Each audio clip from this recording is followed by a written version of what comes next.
Bonjour et bienvenue dans votre JT Agri44 TV. Voici vos actualités de la semaine. Action. Les éleveurs en colère maintiennent la pression. Restructuration de dettes, allègement de charges, valorisation de la viande française, le plan de 600 millions d'euros et la bonne volonté affichée du gouvernement n'ont pas convaincu les agriculteurs, notamment en Loire-Atlantique. Jeudi, vers 6h du matin, 4 sites de transformateurs étaient bloqués.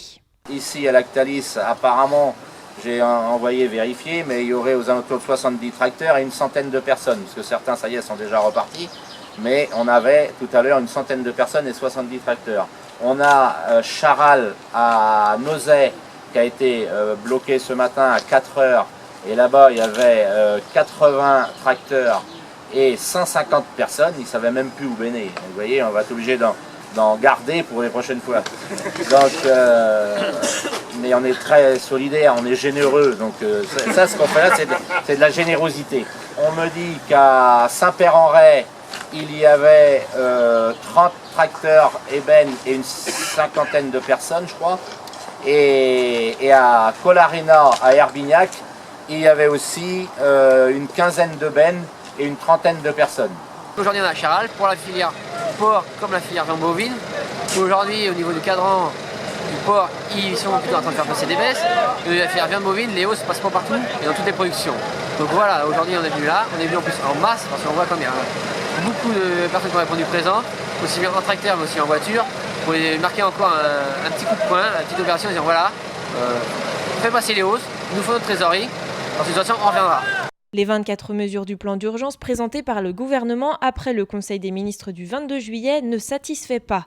100 millions d'euros sont dégagés pour permettre l'annulation de charges et de cotisations et 500 millions pour les reports. Mais ce que réclament les agriculteurs, ce sont des prix pour pouvoir vivre. Ce qui est regrettable, c'est qu'on annonce 600 millions d'euros d'aide comme si, ça y est, c'était la Vierge qui apparaît comme à Lourdes et puis qui sauve l'agriculture de toute cette crise.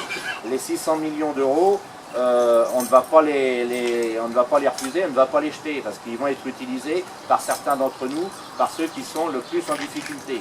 Donc il n'est pas question de dire, moi je ne dirai jamais que ce n'est rien. C'est pas rien, 600 millions d'euros. Mais ça reste de la mesurette.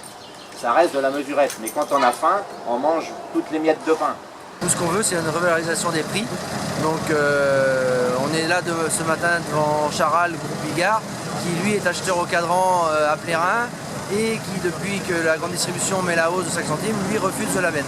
Donc il est hors de question qu'on laisse ça passer. Il nous faut encore 12 centimes pour arriver à notre coût de production à 1,50 €. Donc c'est pour ça qu'on est ce matin devant le groupe Bigard.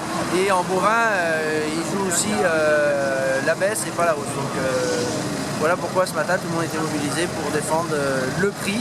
Parce qu'avec des prix, on pourra faire face à nos charges. Réunion. À peine les actions terminées ce jeudi 23 juillet, notamment à la laiterie de Saint-Père, une cinquantaine d'éleveurs du Sud-Loire et les responsables se sont retrouvés à Sainte-Pazanne afin d'expliquer et d'échanger sur la crise actuelle qui touche l'élevage et l'objectif de la mobilisation. 2 prochaines réunions sont prévues à Moidon-la-Rivière mardi matin et à Pontchâteau mercredi matin. Paille. Les premières livraisons de paille, via le groupement d'achat organisé par la FNSEA 44 et JA 44, ont eu lieu cette semaine. Pascal Bretéché, éleveur laitier à Bouvron, a été le premier à recevoir son chargement le 20 juillet.